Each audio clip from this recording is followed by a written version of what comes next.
Kaixo, ikasegoera honetan Bizkaiko ezkerraldeko industrializazio prozesua eta lurraldean eta gizartean eragin zituen eraldaketa sakonak aztertuko ditugu. Proiektuan zehar, gure ikasleek industria espazio nagusien sorrera eta garapena aztertuko dituzte, baita beraien gizarte ondorio batzuk ere.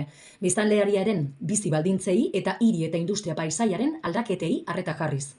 Azken produktu gisa, ikasleek mapa interaktibo bat egingo dute. Ezkerraldeko industrializazio gune nagusiak kokatzeko informazio historikoa eta baliabide digitalak sartuz.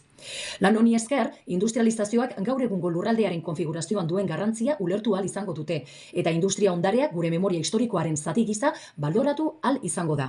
Kaixo, bai, berak aipatu den bezala, ezinbestekoa da industrializazioa bere osotasunean ezagutza eta ulertzea. Izan ere, industrializazioa aldaketa handiak suposatu zituen. Alde batetik, migrazioak areagotu ziren, hiri hazkundea azkartu zen, eta gizarte aldaketekin langile mugimenduak sortatu ziren. Euskal Herriko industrializazio gune nagusienetarikoen artean Bizkaiko ezkerraldea dago. Horregatik guk zehaztuko dugu pixka bat bertan gertatu zen industrializazioa. Proposatzen dugun ariketa oso egokia dela iruditzen zait. Azken finean, mapa horren bitartez ikasleek landu ahal izango dituzte eskualdeko industrializazio gune nagusienak modu bisual batean. Funtsezko zenbait konpetentzia lantzen dituzten bitartean, esaterako konpetentzia digitalak. Proiektua garatu horretik zenbait bisita proposatzea gustatuko litzaiguke. Uste duelako horrela ikasleek proiektuarekiko hurbiltasuna areagotzen dela eta gehiago murgiltzen direla. Horretarako proposatu nahi dugun bisita laugarren saioan bideratuko genuke, Arrain museora hurbilduko ginateke. Museo hau industrializazio museoa da eta bertan Bizkaiko siderurgia eta merkataritza garapena ikusi dezakegu, bereziki ezkerraldean gertatutako industrializazioa garapena. Azken finean, gure proposamenaren helburu nagusia da ikasleek ikaskuntza esanguratsu bat ukitzea. Hau da, ikasten dutena haien errealitatearekin lotu ahal izatea. Ze azken finean, nahiz eta askorentzako ezaguna izan Bizkaiko ezkerraldea, ez dute bere historiaren inguruko ezagutzarik, ez eta industrializazio prozesuaren ezagutzarik. Eta azken urtean, gure helburu nagusienetako bat da ikasleek kontratu izatea haien inguruan, haien egunerokotasunean, iraganarekin lotura estua duten eraikin eta historia asko dagoela. Eta horren bestez, ezagutza historikoa lantzeaz gain, espiritu kritikoa ere lantzen laguntzen duen proiektu bat sortu dugu guk. Besteak beste ikusitan nolatu diren langileen eskubideak. Edo baita erakutsiz modu esanguratsu batean nola zaindu behar dugun gure udalerritan dugun ondarea, nahiz eta industria ondarea izan. Baliabidei dagokienez, ikaskuntza ahalik eta aberatzen izan dadin, hainbat baliabide erabiliko ditugu. Alde batetik irteerak egingo ditugu, adibidez Portugaleteko Herrialia museora edo Gallartako Meatzaritza museora, ikasleek edukiak zuzenean esperimentatzeko aukera izan dezaten.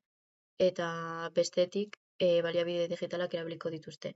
Mapa interaktiboak sortzeko aplikazioak, informazioa biltzeko webguneak, irudi historikoak eta talde lanerako plataformak, eta abar.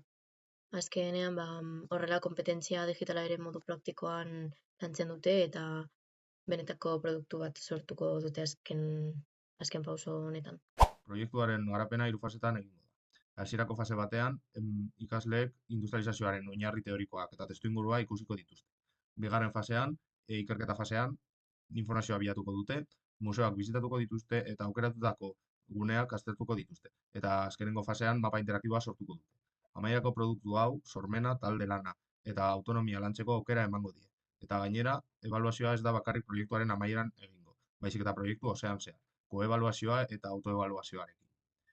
Hau guztiagatik, gure ustez, ikasketa egoera honek ikasleen motivazioa handitzen du eta historia ikasteko modu erakargarri, esanguratsu eta errealista bat eskaintzen du. Eta azkenik, lana borobiltzeko nahietan, azken erreflexio moduko bat egin dugu. Gure ustez, industrializazioak Bizkaiko ezkerraldea errotik eraldatu zuen, lurralde txiki bat mundu modernoarekin lotuz eta lanaren, hiriaren eta identitate kolektiboaren esanahia berrasmatuz. Labe garaian, kea artean sortu zen komunitatearen indarra, borroka soziala eta aurrerapenaren promesa, gaur egun oraindik gure paisaien eta memorian bizi diren arrastoak utziz.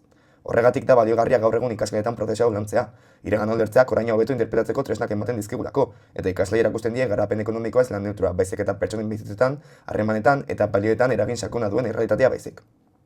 Azken hutsean, industrializazioaren azterketak galdera handi batera garamatza. Zer motatako gizartea eraikin nahi dugu iraganeko esperientzetatik ikasiz?